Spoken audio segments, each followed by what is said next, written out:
الحمدللہ وکفی والصلاة والسلام علی عبادہ الذین اصطفی خصوصاً علی افضلہم وخاتم النبیین محمد الامین وعلی آلہ وصحبہ اجمعین اما بعد فقد قال اللہ تبارک وتعالی کما ورد فی سورۃ آل عمران اعوذ باللہ من الشیطان الرجیم بسم اللہ الرحمن الرحیم الف لام میم اللہ لا الہ الا هو الحی القیوم نزل علیک الکتاب بالحق مصدقا لما بین یدیہ وانزل التوراۃ والانجیل من قبل هدى للناس وانزل الفرقان ان الذین کفروا بآیات اللہ لهم عذاب شدید واللہ عزیز ذو انتقام صدق اللہ العظیم رب اشرح لی صدری ویسر لی امری واحلل عقدۃ من لسانی یفقہوا قولی اللہم ربنا الہمنا رشدنا واعذنا من شرور انفسنا اللہم ارنا الحق حقا وارزقنا اتباعہ وارنا الباطل باطلا وارزقنا اجتنابہ اللہم وفقنا لما تحب وترضى اللہم ربنا آنس وحشتنا فی قبورنا وارحمنا بالقرآن العظیم اللہم اجعلہ لنا اماما ونورا وہدا ورحمہ اللہم ذکرنا منہ ما نسینا وعلمنا منہ ما جہلنا وارزقنا تلاوتہ آناء اللیل وآناء النہار واجعلہ لنا حجتا یا رب العالمین آمین۔ الف لام میم یہ حروف مقطعات ہیں جن کے بارے میں اجمالی گفتگو سورہ بقرہ کے آغاز میں ہم کر چکے ہیں۔ اللہ لا الہ الا هو الحی القیوم یہ الفاظ آیت الکرسی کے آغاز میں سورہ بقرہ میں آ چکے ہیں۔ ایک بات نوٹ کر لیجئے کہ ایک حدیث میں آتا ہے کہ اللہ کا ایک اسم اعظم ہے کہ جس کے حوالے سے اگر کوئی چیز اللہ سے مانگی جائے تو وہ ضرور دیتا ہے، لیکن اس کو حضور نے بتایا نہیں کہ وہ اسم اعظم کون سا ہے۔ کچھ اشارے کیے، جیسے رمضان میں ایک شب ہے لیلۃ القدر جو 1000 مہینوں سے افضل ہے، تعین کے ساتھ نہیں بتایا وہ کون سی، تاکہ تلاش کرو، زیادہ ذوق و شوق کا معاملہ ہو۔ لیکن جو اشارات آپ نے کیے ہیں اس سے اندازہ ہوتا ہے، کیونکہ یہ فرمایا گیا کہ یہ 3 صورتوں میں ہے، سورہ بقرہ میں، سورہ آل عمران میں اور سورہ طٰہٰ میں، وہ الفاظ الحی القیوم جو مشترک ہیں، سورہ بقرہ میں آیت الکرسی میں آئے ہیں، آل عمران میں یہاں دوسری آیت میں موجود ہیں، اور سورہ طٰہٰ کے بھی شروع کے اندر موجود ہیں۔ نزل علیک الکتاب بالحق، اس نے نازل فرمائی ہے، اس اللہ نے جس کے سوا کوئی معبود نہیں، جو الحی ہے القیوم ہے۔ اس میں اشارہ ہو رہا ہے اس کلام کی عظمت کی طرف کہ جان لو یہ کلام کس کا ہے، کس نے اتارا ہے۔ نزل علیک الکتاب بالحق، اس نے نازل فرمائی ہے یہ کتاب اے نبی آپ پر حق کے ساتھ، اور یہاں نوٹ کیجیے نزلہ ہے، نزلہ ینزل تنزیلا، انزلہ نہیں آیا ہے۔ مصدقا لما بین یدیہ، اور یہ تصدیق کرتے ہوئے آئی ہے اس کی جو اس کے سامنے موجود ہے، تورات اور انجیل۔ اور یہ کہ 2 اعتبارات سے تصدیق ہے کہ یہ قرآن تصدیق کرتا ہے ان کی کہ وہ اللہ کی کتابیں تھیں جن میں تحریف ہو گئی، لیکن یہ کہ قرآن اور حضور مصداق بن کر آئے ہیں ان پیشین گوئیوں کا جو ان کتابوں میں تھی۔ وانزل التوراۃ والانجیل من قبل ھدی للناس، اسی طرح اللہ نے اس سے پہلے لوگوں کی ہدایت کے لیے تورات اور انجیل نازل فرمائی تھی۔ وانزل الفرقان، اور اللہ نے فرقان اتارا۔ فرقان قرآن مجید کے لیے بھی ہے، فرقان تورات کے لیے بھی ہے، فرقان معجزات کے لیے بھی ہے۔ ہر وہ شے یوم الفرقان ہم سورہ انفال میں پڑھیں گے، غزوہ بدر کے دن کو کہا گیا، جو شے بالکل مبرہن کر دے حق و باطل کے مابین امتیاز قائم کر دے وہ فرقان ہے۔ لیکن یہاں اب تہدید کا انداز ہے، دھمکی کا انداز ہے۔ ان الذین کفروا بآیات اللہ، یہ دنیا کی دوسری کتابوں کا معاملہ نہ سمجھو کہ اسے مان لیا تب بھی کوئی حرج نہیں، نہیں مانا تب بھی کوئی حرج نہیں، اگر پڑھنے پر طبیعت راغب ہوئی تو بھی کوئی بات نہیں، نہیں راغب ہے تو مت پڑھو، کوئی الزام نہیں۔ یہ کتاب ویسی نہیں ہے، بلکہ یہ کتاب تو اب اگر نہیں مانو گے، ایمان نہیں لاؤ گے تو ان الذین کفروا بآیات اللہ لہم عذاب شدید، تو ان کے لیے بہت سخت سزا ہوگی. واللہ عزیز ذو انتقام، اور اللہ تعالیٰ زبردست ہے، انتقام لینے والا ہے. یہ لفظ بہت اہم ہے کہ اللہ تعالیٰ جہاں رؤوف ہے، رحیم ہے، شفیق ہے، غفور ہے، ستار ہے، لیکن ساتھ ہی شدید ذو انتقام بھی ہے، عزوز ذو انتقام بھی ہے، شدید العقاب بھی ہے. یہ دونوں شانیں اللہ کی ذہن میں رہنی چاہیے. ان اللہ لا یخفی علیہ شیء فی الارض ولا فی السماء، یقیناً اللہ پر کوئی شے مخفی نہیں ہے، نہ آسمان کی نہ زمین کی. هو الذی یصورکم فی الارحام کیف یشاء، پہلی چیز اللہ کے علم سے متعلق تھی، اور یہ اللہ کی قدرت سے متعلق ہے. وہی ہے کہ جو تمہاری نقشہ کشی کر دیتا ہے، صورت بنا دیتا ہے تمہاری ماؤں کے رحموں میں جیسا چاہتا ہے. کسی کے پاس چوائس نہیں ہے کہ وہ اپنا نقشہ خود بنائے. لا الہ الا هو العزیز الحکیم، اس کے سوا کوئی معبود نہیں، اور یہ کہ وہی العزیز ہے اور الحکیم ہے. هو الذی انزل علیک الکتاب منہ آیات محکمات ہن ام الکتاب واخر متشابہات، وہی ہے جس نے آپ پر یہ کتاب نازل فرمائی. کسی کسی جگہ انزلہ کا لفظ بھی آ جاتا ہے، اور یہ ہوتا ہے ردم کے اعتبار سے، کیونکہ قرآن مجید کی اپنی ایک ملکوتی غنا ہے، اس کی ایک موسیقی ہے، ڈیوائن میوزک ہے، تو اس میں جو ردم کے حوالے سے اگر ضرورت ہو تو یہ الفاظ ایک دوسرے کی جگہ آ جائیں گے. منہ آیات محکمات، اس میں کچھ آیات تو ہیں محکم، پختہ. حکم جیسا کہ میں نے بتایا، حکمت عقل کی پختگی. محکم آیت، پختہ آیت، جس کا مفہوم بالکل واضح ہو، جس کو ادھر سے ادھر کرنے کی کوئی گنجائش نہ. ہن ام الکتاب، اس کتاب کی جڑ اور اساس اور بنیاد وہی ہے. وَأُخَرُ متشابہات، اور کچھ متشابہ ہیں کہ جن کا حقیقی اور صحیح مفہوم معین کرنا بہت مشکل ہے، بلکہ عام حالات میں ناممکن ہے. یہ میں تفصیل سے تعارف قرآن کے ضمن میں عرض کر چکا ہوں. آیات الاحکام جتنی بھی ہیں وہ سب محکم ہیں، یہ کرو یہ نہ کرو، یہ حرام یہ حلال. لیکن یہ کہ جو بھی آیات ہیں کہ جن میں بحث ہے عالم غیب سے، اللہ کی ذات و صفات، کیا تصور کریں؟ اللہ کا ہاتھ، اللہ کا چہرہ، اللہ کی کرسی، اللہ کا عرش، کیا تصور کریں؟ اسی طریقے سے فرشتے، عالم غیب کی شیء، عالم برزخ قبر میں کیا ہوتا ہے، اسی طرح عالم آخرہ جنت اور دوزخ کی اصل حقیقتیں ہم نہیں سمجھ سکتے. اس میں ہمارے ذہن کے قریب لا کر کچھ باتیں بتا دی گئی ہیں. ما لا یدرک کلہ لا یترک کلہ، اجمالی تصور قائم ہو جانا چاہیے، اس کے بغیر تو راستہ سیدھا رہے گا نہیں آدمی کا، لیکن ان کی تفاصیل میں نہیں جانا چاہیے. تو دوسرے درجے میں نے آپ کو بتایا تھا کہ کچھ فزیکل فینومینا بھی یہ بھی ایک وقت تک رہے ہیں آیات متشابہات میں سے، لیکن رفتہ رفتہ جیسے یہ سائنس کا علم بڑھتا چلا جا رہا ہے، ان میں سے بہت سی چیزیں اب محکم ہو کر سامنے آ رہی ہیں. یہ گویا کہ شفٹنگ سینڈز کے مانند ہیں کہ ان میں سے جو چیزیں، بہت سی چیزیں واضح ہو گئیں جو پہلے واضح نہیں تھیں، لیکن اب بھی بعض چیزیں ہیں، جیسے میں نے عرض کیا 7 آسمان سے کیا مراد ہے کہ جو واضح نہیں ہے ہم پر. لیکن ہمارا یقین ہے کہ انشاءاللہ وہ وقت آئے گا کہ انسان سمجھ لے گا کہ ہاں یہی بات صحیح تھی اور یہی تعبیر صحیح تھی. هو الذی انزل علیک الکتاب منہ آیات محکمات ہن ام الکتاب، یہ بہت اہم ہے. اصل جو ہے جڑ کتاب کی، اس لیے کہ کتاب کے بارے میں عرض کر چکا ہوں کہ وہ ہے مجموعہ احکام. کتاب جیسا کہ ہم نے سورہ بقرہ میں دیکھا جہاں حکم آیا کتب علیکم کتب علیکم کتب علیکم، تو کتاب کی جڑ اور اساس جو ہے وہ وہی ہے.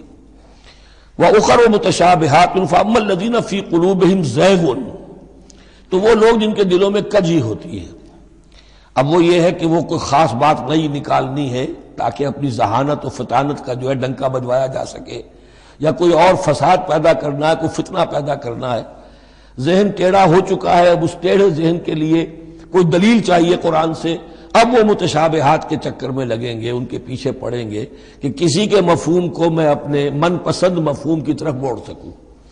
فَأَمَّا الَّذِينَ فِي قُلُوبِهِمْ زَيْغٌ فَيَتَّبِعُونَ مَا تَشَابَهَ مِنْهُ، تو وہ لوگ کہ جن کے دلوں میں کجی ہے وہ پیچھے لگتے ہیں ان کے کہ جو متشابہ ہیں ان میں سے. ابتغاء الفتنۃ، یا تو فتنہ اٹھانا چاہتے ہیں فتنے کی تلاش میں، وابتغاء تاویلہ، اور تلاش کرنے کے لیے کہ اس کی اصل حقیقت، اصل منشا، اصل مراد کیا ہے. یعنی یہ بھی ہو سکتا ہے کسی کا علمی ذوق ہی ایسا ہو جائے، اور یہ بھی ہو سکتا ہے کہ ایک شخص کی فطرت میں کجی ہو. وما یعلم تاویلہ الا اللہ، حالانکہ ان کا حقیقی مفہوم اللہ کے سوا کوئی نہیں جانتا۔ والراسخون فی العلم یقولون، اور جو لوگ علم میں راسخ ہیں، پختہ ہیں، جن کی جڑیں گہری ہو چکی ہیں علم میں، وہ کیا کہتے ہیں؟ یقولون آمنا بہ کل من عند ربنا، ہم ایمان لائے اس کتاب پر، قرآن پر، یہ کل کا کل ہمارے رب کی طرف سے ہے۔ جو بات صاف سمجھ میں آ گئی ہے اس پر عمل کریں گے، جو بات پوری طرح سمجھ میں نہیں آ رہی ہے انتظار کریں گے، لیکن یہ اجمالی یقین رکھیں گے کہ یہ ہے اللہ کی کتاب۔ آمنا بہ کل من عند ربنا وما یذکر الا اولو الالباب، لیکن یہ صحیح روش اور یہ نصیحت نہیں حاصل کر سکتے مگر وہی کہ جو ہوش مند ہے، عقل مند ہے۔ اور سب سے بڑی ہوش مندی یہ ہے کہ انسان اپنی عقل کی لیمیٹیشنز کو جان لے، میری عقل کی حدود کیا ہے، عقل کہاں تک جا سکتی ہے۔ اگر انسان اپنی عقل کی حدود کو نہیں جانتا تو وہ پھر اولو الالباب میں سے نہیں ہے۔ عقل بڑی شے ہے لیکن یہ کہ اس کی حدود ہیں، ایک حد سے آگے یہ عقل تجاوز نہیں کر سکتی۔ گزر جا عقل سے آگے کہ یہ نور چراغ راہ ہے، منزل نہیں ہے۔ منزل تک پہنچانے والی شے جو ہے وہ عقل نہیں ہے، وہ قلب پہنچائے گا، لیکن یہ کہ بہرحال عقل ایک روشنی دیتی ہے، حقیقت کی طرف اشارے کرتی ہے۔ ربنا لا تزغ قلوبنا بعد اذ ہدیتنا، اور ان کا یہ قول ہوتا ہے اولو الالباب کا، اے رب ہمارے دلوں کو کج نہ ہونے دیجو اس کے بعد کہ تو نے ہمیں ہدایت دے دی ہے۔ وہب لنا من لدنک رحمہ، اور ہمیں تو خاص اپنے خزانہ فضل سے رحمت عطا فرما، انک انت الوہاب، یقیناً تو ہی سب کچھ دینے والا ہے، تیری ہی بارگاہ سے ملے گا۔ ربنا انک جامع الناس لیوم لا ریب فیہ، اے رب ہمارے یقیناً تو جمع کرنے والا ہے لوگوں کو اس دن جس دن میں کوئی شک نہیں ہے، قیامت کا دن، یوم القیامہ۔ ان اللہ لا یخلف المیعاد، یقیناً اللہ تعالی اس وعدے کے خلاف نہیں کرے گا، اپنے وعدے کی خلاف ورزی نہیں کرتا، لہذا جو اس نے بتایا ہے کہ وہ دن آئے گا وہ آ کر رہے گا۔ ان الذین کفروا لن تغنی عنہم اموالہم ولا اولادہم من اللہ شیئا، اب یہ ذرا تحدی کا انداز ہے، چیلنج کا انداز ہے۔ زمانہ نزول کے اعتبار سے آپ نے نوٹ کر لیا کہ یہ سن 3 میں نازل ہو رہی ہے سورہ مبارکہ غزوہ احد کے بعد، لیکن یہ کہ یہ رکوع جو ہے اس کے بارے میں گمان غالب ہے کہ یہ غزوہ بدر کے بعد نازل ہوئی ہے۔ غزوہ بدر جو ہے اس میں ایک طرف مسلمانوں کو بڑی زبردست فتح حاصل ہوئی تھی تو مسلمانوں کا مورال بہت بلند تھا، لیکن ایسی روایات بھی ملتی ہیں کہ جب مسلمان بدر سے کامیاب ہو کر، غازی بن کر، فتح یاب ہو کر واپس آئے تو جو یہودی قبیلے تھے مدینے کے، ان میں سے بعض لوگوں نے کہا کہ مسلمانوں اتنا نہ اتراؤ، یہ کچھ قریش کے ناتجربہ کار چھوکرے تھے جن سے تمہارا مقابلہ پیش آیا ہے، اگر ہم سے کبھی بات اس کا مقابلہ پیش آیا تو معلوم ہوگا، تب دن میں تارے نظر آئیں گے وغیرہ وغیرہ۔ تو اس پس منظر میں یہ الفاظ کہے جا رہے ہیں کہ نہیں، تمام کفار اسی طریقے سے آخر کار زیر ہوں گے اور اللہ کے دین کو غالب ہونا ہے، واللہ غالب علی امرہ ولکن اکثر الناس لا یعلمون۔ ان الذین کفروا لن تغنی عنہم اموالہم ولا اولادہم من اللہ شیئا، یقیناً جن لوگوں نے کفر کی روش اختیار کی ہرگز نہ بچا سکیں گے انہیں، نہ ان کے مال نہ ان کی اولاد اللہ سے کچھ بھی۔ وَأُولَٰئِكَ هُمْ وَقُودُ النَّارِ، اور وہ تو سب کے سب آگ کا ایندھن بنیں گے۔ کداب آل فرعون، تمہاری تو حیثیت ہی کیا ہے، چپندی کا شوربہ۔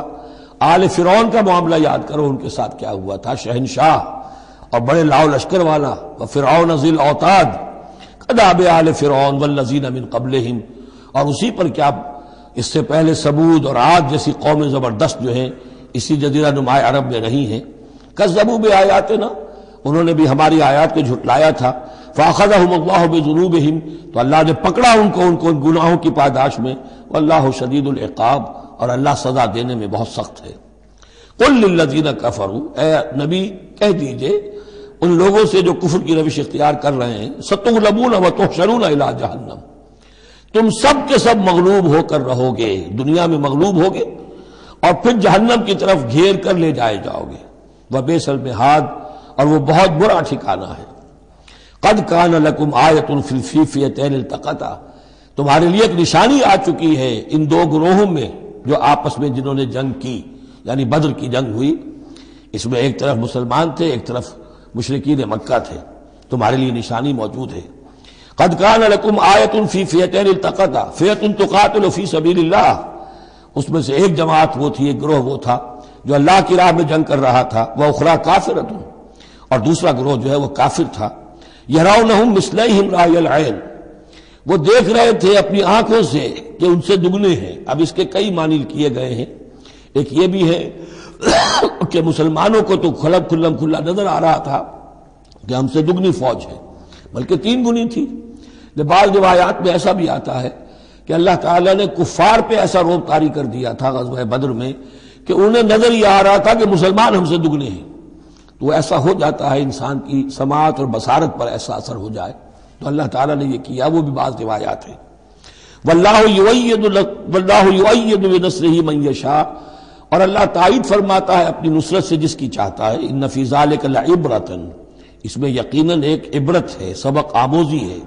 لأولی الابصار، لیکن یہ عبرت اور سبق آموزی صرف ان کے لیے ہوتی ہے کہ جو آنکھیں رکھتے ہوں، جن کے اندر جو ہے دیکھنے کی صلاحیت موجود ہو. اب یہ آج بڑی اہم آ رہی ہے فطرت انسانی کے اعتبار سے.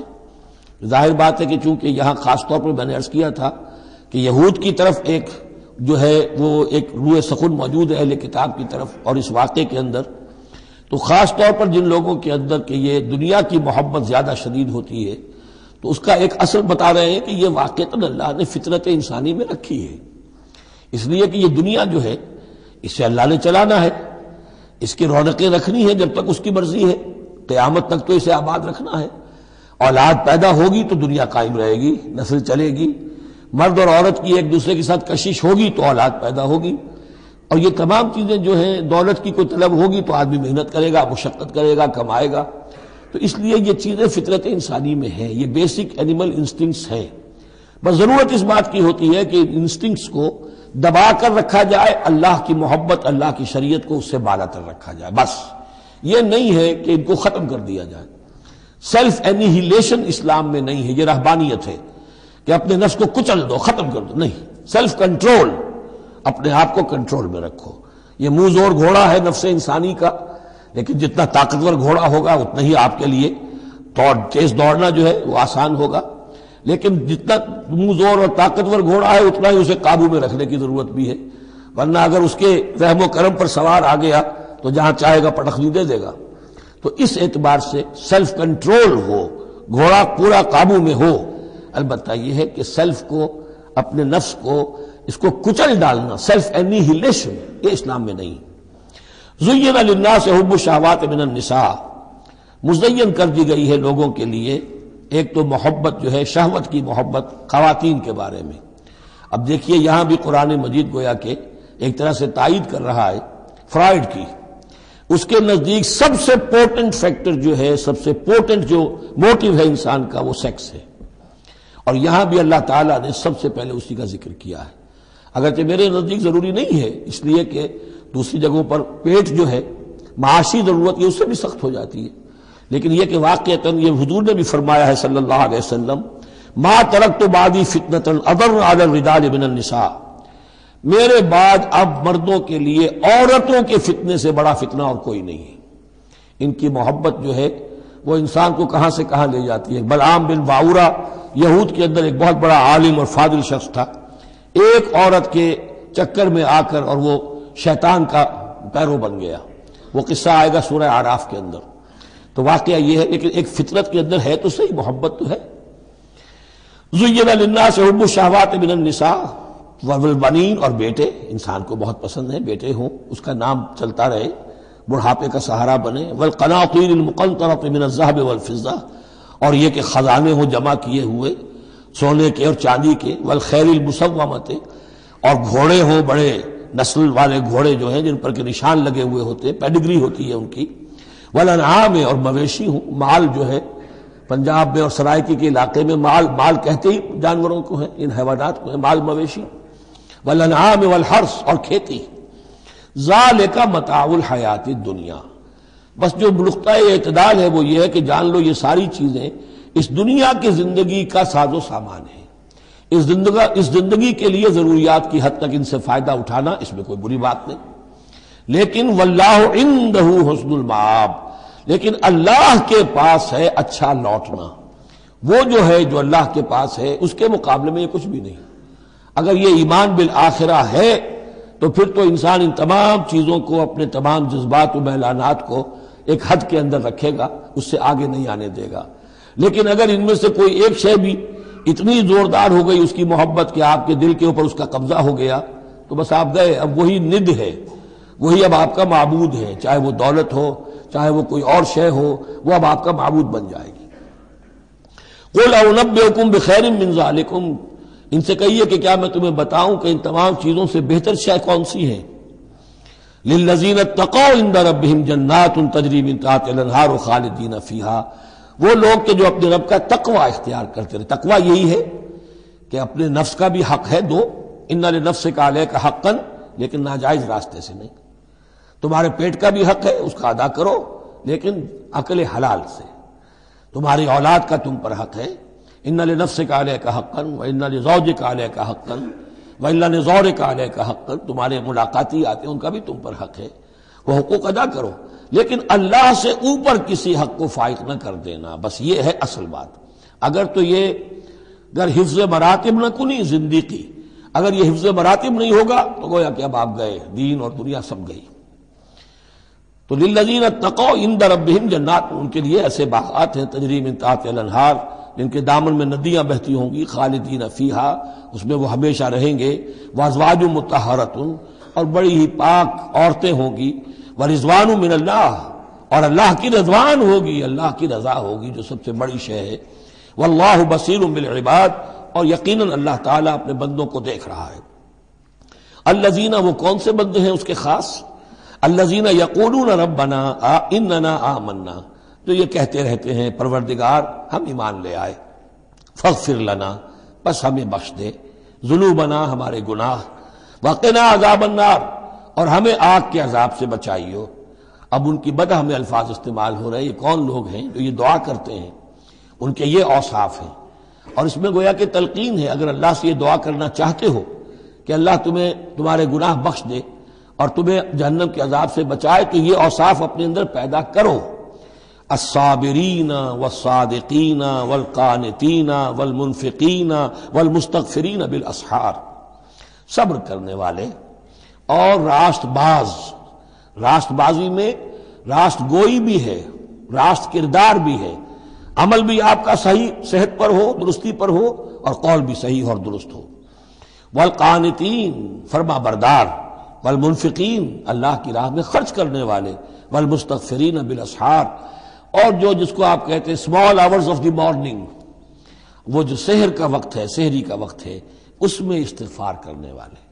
ایک تو نمازیں ہیں جو 5 نمازیں ہیں، لیکن خاص وہ وقت جو ہے اس میں جب کہ فرمایا گیا ہے کہ رات کے آخری حصے میں اللہ تعالیٰ نزول فرماتا ہے سمائے دنیا تک، اور پھر ایک ندا ہوتی ہے، حل من مستغفر فاغفر لہ، حل من سائل فاعطیہ، ہے کوئی استغفار کرنے والا کہ میں اسے معاف کر دوں، ہے کوئی کچھ مانگنے والا کہ میں اسے عطا کر دوں۔ ہم تو مائل بکرم ہے، کوئی سائل ہی نہیں، راہ دکھلائیں کسے، رہرو منزل ہی نہیں۔ شہد اللہ انہ لا الہ الا ہوا والملائکۃ واولو العلم قائما بالقسط، اللہ خود گواہ ہے کہ اس کے سوا کوئی معبود نہیں، سب سے بڑی گواہی تو اللہ کی ہے، والملائکۃ، اور سارے فرشتے گواہ ہیں، واولو العلم، اور اولو العلم بھی اس پر گواہ ہیں۔ یہ اولو العلم جو ہے، اولو الالباب، اولو العلم الذین یعقلون، یہ وہ لوگ ہیں کہ جو ان کائناتی آیات کے حوالے سے اللہ کو پہچان لیتے ہیں اور اس کو مان لیتے ہیں کہ وہی معبود برحق ہے۔ جو ہم نے 20ویں رکوع کی پہلی آیت پڑھی تھی سورہ بقرہ کی، ان فی خلق السماوات والارض واختلاف اللیل والنہار والفلک التی تجری فی البحر بما ینفع الناس، اور اس کے تمام بہت سے فینومینا آف دی نیچر بیان کر کے لآیات لقوم یعقلون، تو جو یعقلون ہیں، جو اولو الالباب ہیں، اولو العلم ہیں، وہ بھی گواہ ہیں کہ اللہ کے سوا کوئی معبود نہیں۔ لیکن یہاں جو اہم ترین لفظ ہے وہ اب آ رہے ہیں، قائما بالقسط، وہ قسط اور عدل کا قائم کرنے والا ہے۔ وہ جو میں نے کل عرض کیا تھا کہ ہم بھی سمجھتے ہیں کہ اللہ عدل قائم کرتا ہے اور عدل کرے گا، البتہ یہ کہ اہل سنت کے نزدیک یہ کہنا جو ہے سوء ادب ہے کہ اللہ پر عدل کرنا واجب ہے، اللہ پر کسی شے کا وجوب نہیں، لیکن اللہ کو عدل پسند ہے، اللہ کو واللہ یحب المقسطین، اللہ خود بھی عدل فرمائے گا۔ لا الہ الا هو العزیز الحکیم، اس کے سوا کوئی معبود نہیں ہے، وہ زبردست ہے، کمال حکمت والا۔ ان الدین عند اللہ الاسلام، دین تو اللہ کے نزدیک پسندیدہ اور اللہ تعالیٰ کے ہاں منظور شدہ دین ایک ہی ہے، وہ الاسلام ہے۔ یہ صورت اس اعتبار سے، اور یہ بھی سورہ بقرہ اور سورہ آل عمران کے حوالے سے آپ سمجھ لیجئے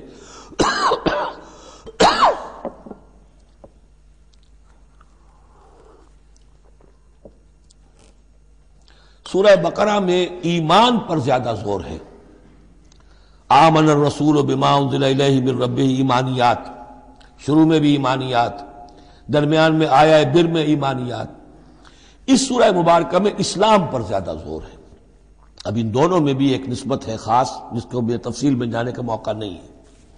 ان الدین عند اللہ الاسلام، آگے چل کر آیت آئے گی ومن یبتغ غیر الاسلام دینا فلن یقبل منہ، اگر کوئی شخص اسلام کے سوا کسی دین کو قبول کرے گا وہ اس کی جانب اللہ کے ہاں منظور نہیں ہوگا۔ وَمَا اخْتَلَفَ الَّذِينَ أُوتُوا الْكِتَابَ إِلَّا مِن بَعْدِ مَا جَاءَهُمُ الْعِلْمُ بَغْيًا بَيْنَهُمْ، یہ اسلام ہمیشہ سے چلا آ رہا ہے، حضرت آدم سے اسلام چلا آ رہا ہے۔ یہ وہی آیات جو تھی، آیت الاختلاف، اس کا گویا کہ خلاصہ آ گیا۔ اور جن لوگوں نے اختلاف کیا ہے، یہ پگڈنڈیاں نکالی ہیں، غلط راستوں پر مڑ گئے ہیں، تو یہ اس کے بعد کہ ان کے پاس علم آ چکا تھا، اور اصل سبب بغیم بینہم، ضدم ضدہ، دی ارج ٹو ڈومینیٹ۔ ومن یکفر بآیات اللہ، اور جو کوئی اللہ کی آیات کا انکار کرتا ہے، فإن اللہ سریع الحساب، تو اللہ تعالیٰ کو حساب لیتے دیر نہیں لگے گی، وہ بڑی تیزی کے ساتھ حساب لے لے گا۔ فإن حاجوک، پھر اے نبی اگر یہ آپ سے محاجہ کرتے ہیں، حجت بازی کرتے ہیں، دلیل بازی کرتے ہیں، مناظرے کرتے ہیں، فقل، تو آپ تو آخری بات کہہ دیجئے دو ٹوک، فقل اسلمت وجہی للہ ومن اتبعنی، دیکھو بھائی میں نے تو اپنا چہرہ اللہ کے سامنے جھکا دیا ہے، اور انہوں نے بھی جو میرا اتباع کر رہے ہیں، ہم نے ایک راستہ اختیار کر لیا، لکم دینکم ولی دین، ہمارا یہ راستہ، تم جدھر جانا چاہتے ہو جاؤ، جس پگڈنڈی پر مڑنا چاہتے ہو چلے جاؤ، جس کھائی میں گرنا چاہتے ہو جاؤ، دفع ہو جاؤ۔ فقل اسلمت وجہی للہ ومن اتبعنی وقل للذین اوتوا الکتاب والامیین، اور اے نبی کہہ دیجئے ان دونوں سے، ان سے بھی کہ جنہیں کتاب دی گئی تھی پہلے، یعنی یہود اور نصارہ، والامیین، اور ان سے بھی کہہ دیجئے کہ جو مشرکین عرب ہیں ابھی بقی عرب میں، اسلمتم، تم بھی اسلام لاتے ہو یا نہیں، تابع ہوتے ہو کہ نہیں، اللہ کے سپرد اپنے آپ کو کرتے ہو کہ نہیں، فإن اسلموا فقد اہتدوا، اگر وہ بھی اسی طریقے سے اسلام لے آئیں تو ہدایت پر ہو جائیں گے۔ وَإِن تَوَلَّوْا فَإِنَّمَا عَلَيْكَ الْبَلَاغُ، پھر اگر وہ رخ پھیر لیں، منہ موڑ لیں، تو اے نبی آپ پر کوئی ذمہ داری نہیں ہے سوائے پہنچا دینے کی۔ اعلیٰ کو یہاں پھر پہچان، انما علیک البلاغ، آپ کے ذمہ ہے پہنچا دینا، آپ نے ہمارا پیغام پہنچا دیا، ہماری دعوت ان تک پہنچا دی، ہماری آیات انہیں پڑھ کر سنا دی، اب آگے چوائس ان کا ہے، آپ پر ذمہ داری نہیں ہے کہ یہ لوگ ایمان کیوں نہیں لائے۔ وَلَا تُسْأَلُوا عَنْ أَصْحَابِ الْجَحِيمِ، یہ سورہ بقرہ میں ہم پڑھائے ہیں۔ واللہ بصیر بالعباد، باقی اللہ تعالیٰ اپنے بندوں کو دیکھ رہا ہے، وہ ان سے حساب کتاب کر لے گا، وہ معاملہ اس کا ان سے نبٹ لے گا، آپ کے ذمہ جو فرض تھا آپ اس فرض کو ادا کرتے رہیے۔ ان الذین یکفرون بآیات اللہ ویقتلون النبیین بغیر حق، یقیناً وہ لوگ جو اللہ کی آیات کا کفر کرتے ہیں اور انبیاء کو قتل کرتے رہے ہیں ناحق، ویقتلون الذین یامرون بالقسط من الناس، اور قتل کرتے رہے ہیں یا قتل کرتے ہیں ان لوگوں کو انسانوں میں سے جو عدل کا حکم دیتے ہیں، اس لیے کہ انصاف کی بات تو پسند نہیں ہوتی کسی کو، سچی بات الحق مر، تو بہت سے مواقع پر ایسا ہوتا ہے کہ حق گوئی کی پاداش میں کوئی حق گو انسان جو ہے اسے اپنی جان سے ہاتھ دھونے پڑتے ہیں۔ تو یہاں پھر دیکھیے قسط کا معاملہ آیا ہے، عدل، اللہ قائم بالقسط ہے، اور اللہ کے محبوب بندے وہی ہیں کہ جو انبیاء کے علاوہ وہ لوگ کہ جو عدل کا حکم دیں، انصاف کا ڈنکا بجانے کی کوشش کریں۔ تو فرمایا وَيَقْتُلُونَ الَّذِينَ يَأْمُرُونَ بِالْقِسْطِ مِنَ النَّاسِ، تو ایسے لوگ جنہیں کہ جو کہ ایسے لوگوں کو قتل کریں، فَبَشِّرْهُم بِعَذَابٍ أَلِيمٍ، تو اے نبی انہیں بشارت سنا دیجئے دردناک عذاب کی۔ اس میں ایک طنز ہے، بشارت، عذاب کی بشارت، یہ طنزیہ کلام ہے۔ اولئک الذین حبطت اعمالهم فی الدنیا والآخرہ، یہ وہ لوگ ہیں کہ جن کے تمام اعمال دنیا اور آخرت میں حبط ہو گئے۔ قریش کو یہ زوم تھا کہ ہم خادم کعبہ ہیں اور ہمارے پاس جو ہے یہ لوگ آتے ہیں، حج کرتے ہیں، ہم ان کی دعوت کرتے ہیں، کھانا کھلاتے ہیں، پانی پلاتے ہیں، سقایا ہے، تو ہماری اتنی خدمتیں ہیں، اللہ تعالیٰ کے ہاں جو ہے ہمیں بہرحال ان خدمتوں کے حساب میں ہمیں بخش دیا جائے گا۔ فرمایا وہ سارے اعمال حبط ہو جائیں گے اگر وہ شکل نہیں ہے. اگر تو صحیح صحیح پورے دین کو اختیار کرو گے تو ٹھیک ہے، ورنہ یہ کہ اولئک الذین حبطت اعمالهم فی الدنیا والآخرہ، بڑے سے بڑے چیریٹی کے کام کیے ہوں، چیریٹیبل انسٹیٹیوشنز قائم کر دی ہوں، کوئی حیثیت نہیں رکھتی اللہ کے نگاہ میں. وما لهم من ناصرین، اور ان کا پھر کوئی مددگار نہیں ہوگا. الم تر الی الذین اوتوا نصیبا من الکتاب، کیا تم نے غور نہیں کیا ان لوگوں کی حالت پر جنہیں کتاب کا ایک حصہ دیا گیا تھا؟ اوتو مجہول کا صیغہ، یہ جیسا کہ میں نے عرض کیا جہاں کوئی مذمت کا پہلو ہوتا ہے تو اس میں یہ مجہول کا صیغہ آتا ہے. جنہیں کتاب کا ایک حصہ دیا گیا تھا، یدعون الی کتاب اللہ لیحکم بینہم، اب انہیں بلایا جاتا ہے اللہ کی کتاب کی طرف کہ وہ ان کے مابین فیصلہ کرے. ثم یتولی فریق منہم وہم معرضون، پھر ان میں سے ایک گروہ جو ہے پیٹھ موڑ لیتا ہے اعراض کرتے ہوئے، یعنی یہ کہ مانتے بھی ہیں کتاب کو لیکن اس کے فیصلے کو تسلیم کرنے کے لیے تیار نہیں. ذالک بانہم قالوا لن تمسنا النار الا ایاما معدودات، یہ مضمون آ چکا ہے سورہ بقرہ میں. یہ کیوں ڈھٹائی ہو رہی ہے؟ جو مانتے بھی ہیں اور پھر عمل نہیں کر رہے. انہیں بتایا جاتا تم اس کتاب پر ایمان رکھتے، اس میں یہ لکھا ہے یہ سود حرام ہے، کیا کر رہے ہو، یہ شے حرام ہے، کس کام میں لگے ہوئے ہو؟ لیکن نہیں، کیوں اڑ جاتا ہے انسان؟ اس کی تشخیص کر دی. ذالک بانہم قالوا، یہ اس وجہ سے ہے کہ انہوں نے یہ عقیدہ گھڑ لیا ہے کہ لن تمسنا النار الا ایاما معدودات، ہمیں تو چھو ہی نہیں سکتی آگ جہنم کی مگر گنتی کے چند دن. جب یہ عقیدہ ہے تو پھر کاہے کو انسان دنیا کا نقصان برداشت کرے؟ بابر میں عیش کوش کے عالم دوبارہ نیست، حلال سے حرام سے جائز سے ناجائز سے جو بھی عیش حاصل کیا جا سکتا کرنا چاہیے، بخش تو دیا ہی جانا ہے. یہ عقیدہ ہے کہ جو در حقیقت ایمان بالآخرت کی نفی کر دیتا ہے. وَغَرَّهُمْ فِي دِينِهِمْ مَا كَانُوا يَفْتَرُونَ، اور انہیں دھوکے میں مبتلا کر دیا ہے ان کے دین نے، ان چیزوں نے دین کے معاملے میں دھوکے میں ڈال دیا جو انہوں نے افترا کر لی، گھڑ لیے. اللہ نے تو کوئی ضمانت نہیں دی تھی، نہ لاؤ تورات لاؤ انجیل لاؤ، کہیں ضمانت نہیں ہے. یہ تو تمہارا من گھڑت عقیدہ ہے اور اسی کی وجہ سے دین کے اندر تم اب بد دین یا بے دین ہو گئے ہو. فَكَيْفَ إِذَا جَمَعْنَاهُمْ لِيَوْمٍ لَا رَيْبَ فِيهِ، تو کیا حال ہوگا اس دن. اس وقت تو یہ بڑھ چڑھ کر باتیں بنا رہے ہیں، زبان درازیاں کر رہے ہیں. کیا ہوگا اس دن جب کہ ہم انہیں جمع کریں گے لِيَوْمٍ لَا رَيْبَ فِيهِ، اس دن جس دن کے بارے میں کوئی شک نہیں. وَوُفِّيَتْ كُلُّ نَفْسٍ مَا كَسَبَتْ، اور پھر ہر ذی نفس کو، ہر جان کو، ہر انسان کو پورا دے دیا جائے گا جو کچھ اس نے کمائی کی ہوگی. وَهُمْ لَا يُظْلَمُونَ، اور ان پر کوئی زیادتی نہیں ہوگی. اب اس کے بعد پھر ایک بڑی عظیم دعا آ رہی ہے. اس سورہ مبارکہ میں دعائیں بہت ہیں، یہ بھی بہت عظیم دعا ہے اور یہ تو باقاعدہ تلقین کر کے کہا گیا ہے. کہیں تو ایسا ہوتا ہے لوگ ایسے دعا کرتے ہیں. یہاں ہے قل اللہم مالک الملک، کہو اے اللہ جو تمام بادشاہت کا مالک ہے، مالک الملک ہے، کل ملک اس کے اختیار میں ہے. تؤتی الملک من تشاء، تو حکومت اور اختیار دیتا ہے جس کو چاہتا ہے. وتنزع الملک ممن تشاء، اور سلطنت چھین لیتا ہے جس سے چاہتا ہے. وتعز من تشاء، اور تو عزت دیتا ہے جس کو چاہتا ہے. وتذل من تشاء، اور تو ذلیل کر دیتا ہے جس کو چاہے. بیدک الخیر، تیرے ہاتھ میں سب خوبی ہے. اس کے دونوں معنی ہیں، کل خیر خوبی تیرے ہاتھ میں ہے، دوسرے کہ تیرے ہاتھ میں خیر ہی خیر ہے. بسا اوقات انسان جسے اپنے لیے شر سمجھ بیٹھتا ہے وہ بھی اس کے لیے خیر ہوتا ہے. آسان تحبوا شیئا وہو شر لکم وآسان تکرہوا شیئا وہو خیر لکم. انک علی کل شیء قدیر، یقیناً تو ہر چیز پر قادر ہے. تولج اللیل فی النہار، تو رات کو لے آتا ہے دن میں پرو کر. وتولج النہار فی اللیل، اور پھر دن کو نکال لاتا ہے رات میں سے پرو کر. وتخرج الحی من المیت، اور تو نکالتا ہے زندہ کو مردہ سے. وتخرج المیت من الحی، اور تو نکالتا ہے مردہ کو زندہ سے. اس کی بہترین مثال مرغی اور انڈا. مرغی میں جان نہیں ہے لیکن اسی میں سے چوزا برآمد ہوتا ہے، زندہ ہے، اور وہ مرغی جو ہے وہی انڈا دے رہی ہے.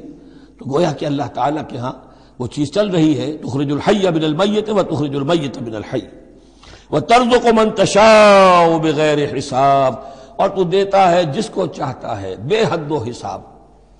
لا يتخذ المؤمنون الکافرین اولیاء من دون المؤمنین، اہل ایمان نہ بنائیں اپنے دوست کافروں کو. اولیاء ایسا دوست جو قلبی دوست ہو، جو رازدار بھی ہو جاتے ہیں، پشت پناہ بھی ایک دوسرے کے سمجھے جاتے ہیں. یہ تعلق کفار کے ساتھ اختیار کرنے کی اجازت نہیں ہے۔ ایک اچھا رویہ ہو، ظاہری مدارات ہوں، آپ ان سے اچھے کلچرڈ طریقے پر بات کریں، تہذیب کے ساتھ، یہ اور بات ہے، لیکن دلی محبت، قلبی رشتہ، جذباتی تعلق، ان کی ایک ایسے باہمی مدد کا ایک رشتہ قائم کر لینا، پشت پناہ ہونے کا رشتہ بنا لینا، اس کی اجازت نہیں ہے۔ لا يتخذ المؤمنون الکافرین اولیاء من دون المؤمنین، اہل ایمان کو چھوڑ کر ان کے ساتھ یہ رشتہ قائم کرنا اللہ کو پسند نہیں۔ ومن يفعل ذلك فليس من الله في شيء، اور جو کوئی بھی یہ حرکت کرے گا پھر اس کا اللہ کے ہاں کوئی مقام نہیں ہوگا، کوئی رشتہ اللہ کا پھر اس کے ساتھ نہیں رہے گا۔ اللہ کے دشمنوں کے ساتھ تمہاری دوستی ہے تو ظاہر بات ہے کہ پھر اللہ کے ساتھ تمہارا کوئی تعلق نہیں رہا۔ الا ان تتقوا منهم تقا، سوائے یہ کہ تم ان سے بچاؤ کرنا چاہو، بچاؤ کے لیے۔ بعض اوقات ایسے حالات ہوتے ہیں کہ کھلے مقابلے کا ابھی موقع نہیں ہے، تو آپ طرح دے رہے ہیں، آپ وقت جو ہے یو آر بائنگ ٹائم، تو اس میں کوئی ظاہری خاطر مدارات کا مسئلہ بھی ہو جائے تو کوئی حرج نہیں ہے، لیکن یہ کہ مستقل واقعی قلبی محبت قائم کر لینا یہ جائز نہیں ہے۔ ویسے یہ کہ اسی پھر آیت کے اسی الفاظ کو ہمارے ہاں اہل تشیع نے تقیہ کی جڑ بنا دیا ہے، لیکن انہوں نے اسے پہنچا دیا اس حد تک کہ جھوٹ بھی بولو، اپنے عقائد بھی چھپا لو، اور اس کے لیے دلیل یہاں سے لاتے ہیں۔ لیکن یہ بالکل ایک دوسری شکل ہے کہ یہ صرف ایک ظاہری مدارات کی حد تک، ایک حد تک، یہ نہیں کہ آپ جھوٹ بولنے پر آ جائیں اور آپ ایک چیز کو چھپانے پر آ جائیں، بس یہ ہے کہ آپ اس وقت تک جیسے ہم پڑھ چکے ہیں سورہ بقرہ میں کہ اگرچہ یہ یہودی جو ہیں ان کے دلوں کے اندر آگ بھری ہوئی ہے تمہارے خلاف، لیکن یہ فصفحوا فاعفوا واصفحوا، ابھی ذرا درگزر کرتے رہو، ابھی فوری طور پر ان کے ساتھ جو ہے معاملہ کوئی مقابلے وغیرہ کا شروع کرنا مناسب نہیں۔ اس حد تک مسئلہ بینی تو صحیح ہے، لیکن یہ نہیں کہ جھوٹ بولا جائے معاذ اللہ۔ وَيُحَذِّرُكُمُ اللَّهُ نَفْسَهُ، اور اس میں بھی اب اور نرمی کر دی، اللہ تمہیں ڈراتا ہے اپنے آپ سے، اللہ سے ڈرو، یعنی کسی اور سے ڈر کر خواہ صرف خاطر مدارات کر لینا بھی صحیح نہیں ہے، لیکن یہ کہ بہرحال ضرورت ہے، کسی وقت مصلحت ہے تو کرو، لیکن یہ کہ اصل تمہارے دل میں خوف اللہ کا رہنا چاہیے۔ وَإِلَى اللَّهِ الْمَصِيرُ، اور اللہ ہی کی طرف تمہیں لوٹ جانا ہے۔ قُلْ إِن تُخْفُوا مَا فِي صُدُورِكُمْ وَتُبْدُوهُ يَعْلَمُ اللَّهُ، یہ پھر وہی آیت آ گئی ہے جو سورہ بقرہ کے آخر میں آئی تھی، لِلَّهِ مَا فِي السَّمَاوَاتِ وَمَا فِي الْأَرْضِ وَإِن تُبْدُوا مَا فِي أَنفُسِكُمْ أَوْ تُخْفُوهُ يُحَاسِبْكُم بِهِ اللَّهُ، یہاں فرمایا قُلْ إِن تُخْفُوا مَا فِي صُدُورِكُمْ، کہہ دیجئے کہ اگر تم چھپاؤ جو کچھ کہ تمہارے سینوں میں ہے، اور تبدوہ، یا تم اسے ظاہر کر دو، یعلمہ اللہ، اللہ تعالیٰ اس کو جانتا ہے۔ تمہارے ظاہر کرنے چھپانے سے اللہ سے کوئی تعلق نہیں ہے، ایک دوسرے سے چھپا سکتے ہو، ظاہر کر سکتے ہو، اللہ سے نہیں۔ وَيَعْلَمُ مَا فِي السَّمَاوَاتِ وَمَا فِي الْأَرْضِ، اور وہ جانتا ہے جو کچھ کے آسمانوں میں اور زمین میں ہے۔ وَاللَّهُ عَلَىٰ كُلِّ شَيْءٍ قَدِيرٌ، اور اللہ تعالیٰ ہر چیز پر قادر ہے۔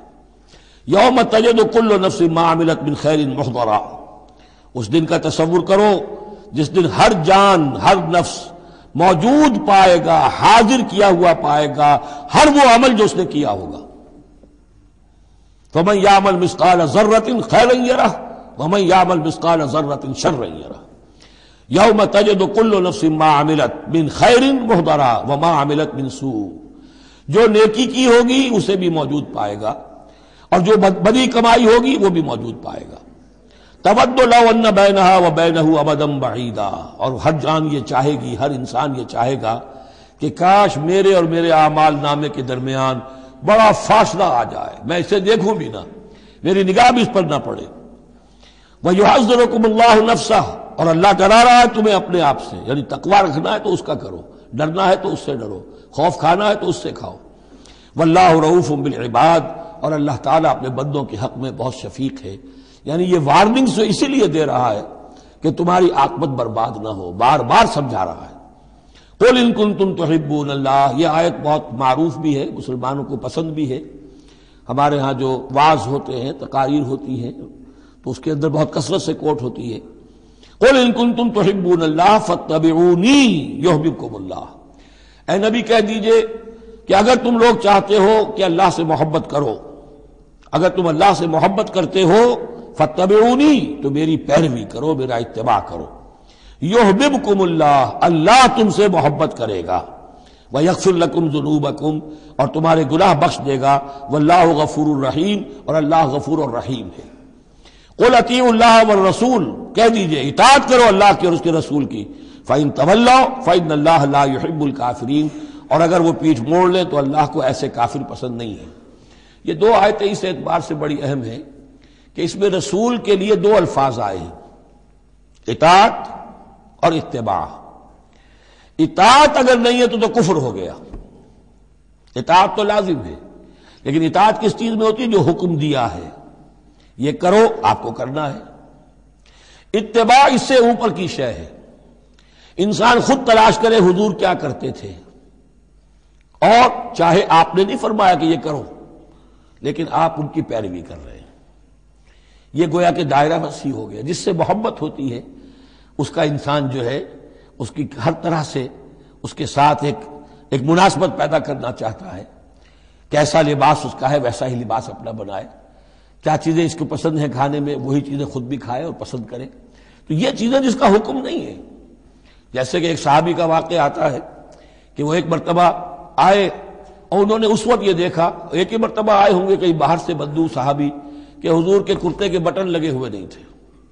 انہوں نے ساری عمر پھر اپنے کرتے کے بٹن نہیں لگائے، حضور نے حکم تو نہیں دیا تھا، دیکھا یہ کہ محمد اس شان میں تھے اس وقت، تو پھر اس کے بعد اسی کو لازم کر لیا۔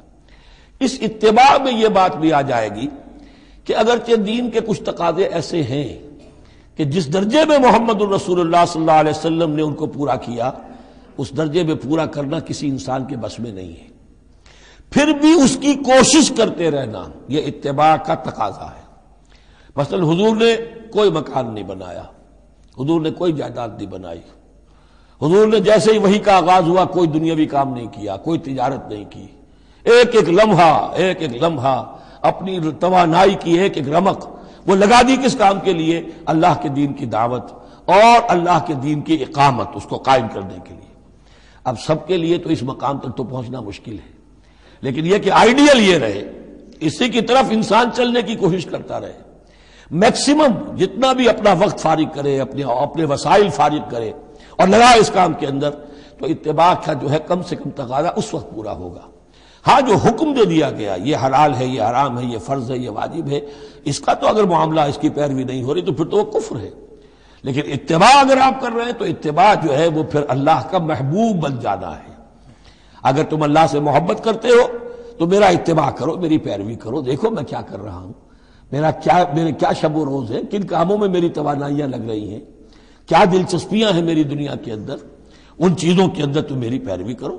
فاتبعونی یحببکم اللہ، تم اللہ کے محب نہیں محبوب بن جاؤ گے۔ واللہ غفور الرحیم، اور اللہ غفور الرحیم ہے۔ باقی دوسرا درجہ جو نچلا ہے، قل اطیعوا اللہ والرسول، اطاعت تو اللہ اور اس کے رسول کی کرنی ہی کرنی ہے۔ فإن تولوا، اور اگر اس اطاعت سے بھی موڑے، فإن اللہ لا يحب الکافرین، تو اللہ کو ایسے کافر تو پسند نہیں ہے، کیونکہ پھر اطاعت رسول کا انکار تو کفر ہو گیا۔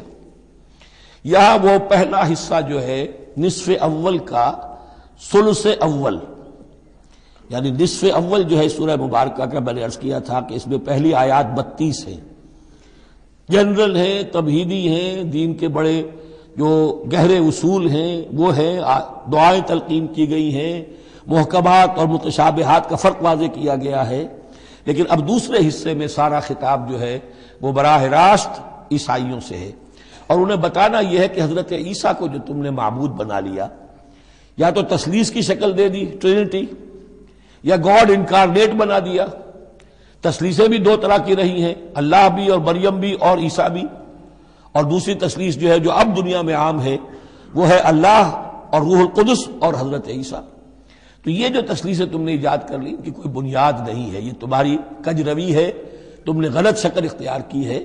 عیسیٰ علیہ السلام بہت برگزیدہ پیغمبر تھے، ہاں ان کی ولادت معجزانہ طریقے پر ہوئی ہے، لیکن اگر ان کی ولادت معجزانہ طریقے پر ہوئی ہے تو ان سے متصلاً قبل یحییٰ کی جو ولادت ہوئی ہے وہ بھی معجزانہ ہوئی ہے، وہ بھی کوئی کم معجزہ نہیں تھا۔ تو معجزے، اور پھر آدم کی جو ولادت ہوئی یا آدم کو جو پیدا کیا اللہ نے، تو ظاہر بات ہے کہ وہ اپنی جگہ پر جہاں سے نسل انسانی کا آغاز ہوا، تو یہی بات اگر دلیل ہو جائے الوہیت کی تو یہ تو پھر آدم کو بھی الہ مانو اور یحییٰ کو بھی الہ مانو، تو ساری بحث اس پر ہو رہی ہے۔ ان اللہ اصطفى آدم ونوحا وآل ابراہیم وآل عمران علی العالمین، یقیناً اللہ نے چن لیا آدم کو اور نوح کو اور آل ابراہیم کو اور آل عمران کو تمام جہان والوں پر، تمام جہانوں پر نہیں، تمام جہان والوں پر۔ حضرت آدم علیہ السلام کا بھی استفاء ہوا ہے۔ اس میں کچھ ان لوگوں کے لیے دلیل بنتی ہے جو سمجھتے ہیں کہ جو تخلیق آدم ہے اس میں پہلے کوئی سپیشیز وجود میں آئی تھی، اور اس سپیشیز، اس نوع کے ایک فرد کو اللہ نے چن کر اس میں پھر اپنی روح پھونکی ہے تو وہ آدم بن گئے، تو وہ بھی سلیکٹڈ تھے۔ استفاء کے معنی ہوتا ہے کسی میں سے چن لینا، بہرحال ایک عام معنی بھی ہو جاتے ہیں، پسند کر لینے کے معنی بھی ہو سکتے ہیں۔ ان اللہ اصطفى آدم ونوحا، اور پھر نوح کو پسند کیا، آل ابراہیم، ابراہیم کے گھر کو، ان کے خاندان کو، وآل عمران، عمران جو ہے بنی اسرائیل کی تاریخ میں دو عظیم شخصیتوں کے نام ہیں، ایک تو حضرت موسیٰ کے والد کا نام بھی عمران تھا، اور ایک حضرت مریم کے والد کا نام بھی عمران تھا۔ حضرت عیسیٰ کے نانا عمران ہوئے اور حضرت موسیٰ کے والد عمران تھے۔ یہاں پہ غالباً حضرت موسیٰ کے والد مراد ہیں، لیکن چونکہ آگے سارا معاملہ حضرت مریم کا آ رہا ہے تو شاید عین ممکن ہے کہ یہاں پر اشارہ ان کے نانا کی طرف ہو۔ ذریۃ بعضھا من بعض، اور یہ سب جو ہے ایک دوسرے کی نسل سے ہیں، ایک دوسرے کی اولاد سے ہیں۔ نوح حضرت آدم کی اولاد سے ہیں، ابراہیم حضرت نوح کی اولاد سے ہیں، پھر ان کے پورا خاندان بنی اسماعیل بنی اسرائیل یہ ان کی اولاد میں سے ہیں۔ واللہ سمیع علیم، اللہ سمیع اور علیم ہے۔ اس قالت امرأۃ عمران رب انی نذرت لک ما فی بطنی محررا فتقبل منی۔ اب یہ جو عمران کی بیوی ہیں یعنی حضرت مریم کی والدہ، یہ بہت نیک عورت تھی، بہت ہی متقی، نیک، زاہد۔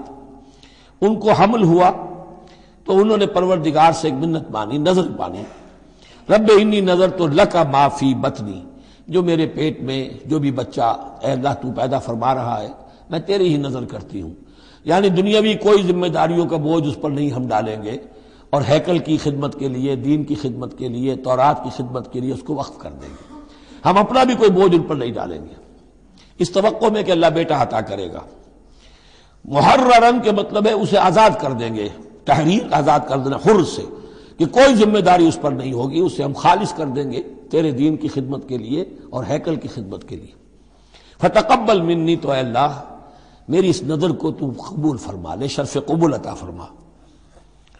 انک انت السمیع العلیم، یقیناً تو سب کچھ سننے والا اور سب کچھ جاننے والا ہے۔ فلما وضعتها قالت رب انی وضعتها انثی، اب جب وضع حمل ہوا تو پھر اس نے کہا اے اللہ یہ تو میں ایک بیٹی جن گئی ہوں، یعنی میری تو یہاں بیٹی ہو گئی ہے، میں تو امید میں تھی کہ بیٹا آئے گا تو اس کو جو ہے میں وقف کر دوں گی۔ اس وقت تک ہیکل کے خادموں میں کسی خاتون کو، لڑکی کو قبول نہیں کیا جاتا تھا۔ واللہ عالم بما وضعت، اللہ فرما رہا ہے کہ اللہ بہتر جانتا تھا کہ کیا اس نے جنا ہے، اسے کیا پتا کیسی بیٹی جنی ہے۔ ولیس الذکر کالانثی، اور کہاں ہوگا کوئی بیٹا اس بیٹی جیسا۔ اس کے دونوں معنی کیے گئے، ایک تو ایسا کہ یہ گویا کہ قول مانا جائے حضرت مریم کی والدہ کا کہ لڑکا تو لڑکی کی طرح نہیں ہوتا، اب لڑکا ہوتا تو میں اسے خدمت کے لیے وقف کر دیتی، یہ تو لڑکی ہو گئی۔ اور ایک یہ بھی ہے کہ اللہ کی طرف سے اس کو مانا جائے واللہ عالم بما وضعت ولیس الذکر کالانثی، کوئی بیٹا ایسا ہو ہی نہیں سکتا جیسی بیٹی تمہیں دی ہے۔ وَإِنِّي سَمَّيْتُهَا مریم، اور وہی اب ان کا کلام شروع ہوا ان کی والدہ کا مریم کی، میں نے اس کا نام مریم رکھا ہے۔ وَإِنِّي أُعِيذُهَا بِكَ، اور اے اللہ میں اسے تیری پناہ میں دیتی ہوں، وَذُرِّيَّتَهَا، اور جو بھی اس کی اولاد ہو، نسل ہو، اس کو بھی تیری پناہ میں دیتی ہوں، من الشیطان الرجیم، مردود شیطان کے حملے سے، کہ اللہ ان کو، مریم کو بھی اور اس کی آنے والی اولاد کو بھی تو بہت ہی اپنی حفاظت میں رکھیو، شیطان سے بچائیو۔ فتقبلها ربها بقبول حسن، تو قبول فرما لیا انہیں، یعنی حضرت مریم علیہ السلام کو ان کے رب نے بڑی ہی عمدگی کے ساتھ، قبول حسن، شرف قبول عطا فرمایا بڑی ہی خوبصورت انداز میں۔ وانبتها نباتا حسنا، اور ان کی پرورش کی بہت ہی عمدہ طریقے پر، بہت اعلیٰ طریقے پر۔ وکفلها زکریا، اور ان کو کفالت میں دے دیا، تربیت میں دے دیا حضرت زکریا کے۔ یہ حضرت زکریا جو ہیں یہ خالو تھے حضرت عیسیٰ علیہ السلام کے، حضرت مریم کے خالو، تو ہم ان کی تحویل میں، اور وہ اس وقت کے چیف کاہن تھے، chief priest of the temple, ہیکل سلیمانی کے وہی نبی بھی تھے، اور وہی وہاں کے سب سے بڑے جو ہیں، جو آج کل ہم سمجھتے ہیں مجاور وغیرہ، تو وہ مقام ان کا کاہنوں کا ہوتا تھا۔ وَكَفَّلَهَا زَكَرِيَّا كُلَّمَا دَخَلَ عَلَيْهَا زَكَرِيَّا الْمِحْرَابَ، جب کبھی بھی زکریا ان کے پاس جاتے تھے محراب میں، وجد عندها رزقا، وہ دیکھتے تھے محراب حجروں کی شکل کے اندر جو جیسے بنے ہوتے ہیں مسجدوں کے ساتھ، تو ایسے ایک حجرہ ان کو دے دیا گیا کہ یہ اللہ کے لیے نذر کی گئی ہے اور ان کو قبول کر لیا گیا ہے، تو اب ان کے لیے یہاں پر یہ حجرہ ہے، اس میں وہ رہتی ہیں۔ لیکن جب بھی وہ حجرے میں جاتے تھے تو دیکھتے تھے ان کے پاس کھانا، میوے رکھے ہیں بغیر موسم کے، اور بعض لوگوں کی رائے یہ بھی ہے کہ یہاں سے مراد مادی کھانا نہیں ہے بلکہ علم و حکمت، کہ جب حضرت زکریا ان سے بات کرتے تھے تو یہ کہ انہیں حیران رہ جاتے تھے کہ اس لڑکی کو یہ اس قدر حکمت کہاں سے مل گئی، اتنی معرفت کہاں اس کو حاصل ہوئی۔ قال یا مریم انا لک ھذا، وہ پوچھتے اے مریم یہ تمہیں کہاں سے چیزیں ملتی ہیں، یہ کھانے کہاں سے آ جاتے ہیں، یہ بے موسمی پھل کہاں سے آ جاتے ہیں، یا یہ علم و حکمت کی باتیں تمہیں کیسے معلوم ہوتی ہیں؟ قالت هو من عند اللہ، تو وہ کہتی تھی یہ سب اللہ کی طرف سے ہے، اس کا فضل ہے، اس کا کرم ہے۔ ان اللہ یرزق من یشاء بغیر حساب، یقیناً اللہ تعالیٰ جس کو چاہتا بغیر حساب عطا کرتا ہے۔ ہنالک دعا زکریا ربہ، ہنالک یہ بالکل اس طرح سے دیر اینڈ دین، جب یہ مشاہدہ ہوا حضرت زکریا کو تو انہوں نے بھی ایک دعا کی اپنے پروردگار سے۔ ہنالک دعا زکریا ربہ رب قال رب هب لي من لدنك ذرية طيبة، اے اللہ مجھے بھی بڑی کوئی پاکیزہ اولاد عطا کر دے۔ بہت بوڑھے ہو چکے تھے، ان کی اہلیہ جو ہیں وہ بھی بہت بوڑھی ہو چکی تھی، ضعیفہ تھی، اور ساری عمر بانجھ رہی تھی، لاولد تھے۔ یہ ساری تفصیل پھر سورہ مریم کے اندر مزید کھل کر آئے گی، اس لیے کہ یہی مضامین وہاں بیان ہوئے تھے مکی دور میں، جبکہ ہجرت حبشہ کے لیے مسلمان گئے تھے تو وہاں جا کر سورہ مریم کی آیات جو ہیں وہ پھر حضرت عبداللہ ابن جعفر نے پڑھ کر سنائی تھی۔ اس مناسبت سے یہ مضامین آپ کو سورہ مریم میں بھی ملیں گے۔ ساری عمر بوڑھے رہے اور بے اولاد رہے، لیکن اب وہ ایک دبی ہوئی خواہش، چنگاری، وہ بھڑک اٹھی، اے اللہ اس بچی کو تو یہ کچھ دے سکتا ہے تو تیری قدرت ہے مجھے بھی ذریۃ طیبہ، پاکیزہ اولاد عطا فرما۔ انک سمیع الدعاء، یقیناً تو دعا کا سننے والا ہے۔ فنادت الملائکۃ، تو فرشتوں نے انہیں پکار کر کہا، ندا کی، وہو قائم یصلی فی المحراب، اور وہ کھڑے ہوئے نماز پڑھ رہے تھے اپنی محراب میں، ان کا بھی حجرہ تھا۔ ان اللہ یبشرک بیحییٰ، اللہ تعالیٰ تمہیں بشارت دیتا ہے زکریا یحییٰ کی، مصدقا بکلمۃ من اللہ، جو تصدیق کرے گا ایک ایسے شخص کی جو اللہ کا خاص کلمہ ہوگا، یعنی حضرت عیسیٰ، کلمۃ منہ، یہ بعد میں باتیں آئیں گی، وسیداً، اور سردار ہوگا، وحصورا، اور تجرد کی زندگی گزارے گا، ونبیا من الصالحین، اور نبی ہوگا صالحین میں سے۔ یہاں نوٹ کر لیجئے کہ آخری مدح کا لفظ جو حضرت یحییٰ کے لیے آیا ہے وہ نبی ہے، نبیا من الصالحین۔ قال رب انا یکون لی غلام، ابھی خود دعا کر رہے تھے لیکن غالباً اس کی بڑی توثیق چاہ رہے ہیں اللہ سے، ری ایشورنس۔ کہا پروردگار میرے ہاں کیسے بیٹا ہو جائے گا، وقد بلغنی الکبر، جبکہ میں انتہائی بوڑھا ہو چکا ہوں، وامرأتی عاقر، اور میری بیوی جو ہے بانجھ رہی ہے۔ قال کذلک اللہ یفعل ما یشاء، تو انہوں نے کہا کہ اللہ نے فرمایا کہ اللہ کرتا ہے اسی طرح، یا فرشتوں نے جواب دیا جو چاہتا ہے کرتا ہے، اسے اسباب کی احتیاج نہیں ہے، اسباب اس کے محتاج ہیں، اللہ اسباب کا محتاج نہیں ہے۔ قال رب اجعل لی آیہ، انہوں نے عرض کیا پروردگار میرے لیے کوئی نشانی مقرر کر دے، مجھے معلوم ہو جائے کہ واقعی ایسا ہونا ہے اور واقعی یہ کلام جو میں سن رہا ہوں تیری طرف سے ہے۔ قال آیتک الا تکلم الناس ثلاثۃ ایام الا رمزا، اللہ نے فرمایا کہ اب نشانی یہ ہے تمہارے لیے کہ اب 3 دن تک تم لوگوں سے گفتگو نہیں کر سکو گے سوائے اشارے کنائے کے، یعنی قوت گویائی سلب ہو گئی ان کی، اب وہ بول نہیں سکتے تھے 3 دن تک۔ وَاذْكُر رَبَّكَ كَثِيرًا، اپنے دل میں اپنے رب کو یاد کرتے رہو کثرت کے ساتھ۔ وَسَبِّحْ بِالْعَشِيِّ وَالْإِبْكَارِ، اور تسبیح کیا کرو شام کے وقت بھی اور صبح کے وقت بھی۔